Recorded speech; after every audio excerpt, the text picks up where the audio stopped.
The moon presently is illuminating the shadows or the hidden aspects of the exchanges between our relationships, as well as moving into looking in at our deeper emotions. Over the weekend, the moon was in the waning phase, specifically in Libra, which is all about relationships, partnerships, energetic exchange. Where are we feeling in balance? Where are we not feeling in balance? And especially when it's waning, when it's in the shadow, we are going to likely feel elements of what might need to be shifted, what might need to be released, what you have been practicing in the releasing, because sometimes the release doesn't just happen overnight, right?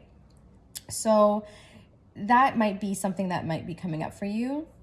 Also, now we're looking at the moon has transited into Scorpio. So for the next 3 days, we are going to be really swimming in some of these deeper feelings, these deeper emotional waters within ourselves. Sometimes these feelings can feel a little bit like a pinch, right? Scorpio doesn't flinch away from the shadows. It doesn't flinch around the discomfort. So the moon is actually supporting us to be in our discomfort, to be in the in-between, in the crevices, in the cracks of what it is that makes up our internal reality. And it may be in how that relates also to the people in our lives. Now, it could be in any partnership, friendship, dating.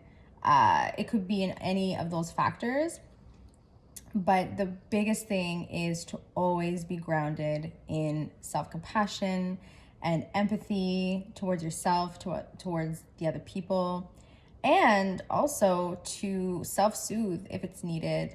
And you might also be having some really deep conversations with people in your life, or preparing to have some honest and authentic conversations, because that's another thing about Scorpio is Scorpio loves authenticity. And not authenticity, and the authenticity doesn't have to be, light and happy. In fact, think about Scorpio as, that man or woman who, has a crow on his shoulder and has a skeleton on his desk, and he's like, hey honey, what you got? What you want to talk about? And still do it with so much love. All right, y'all. Mwah.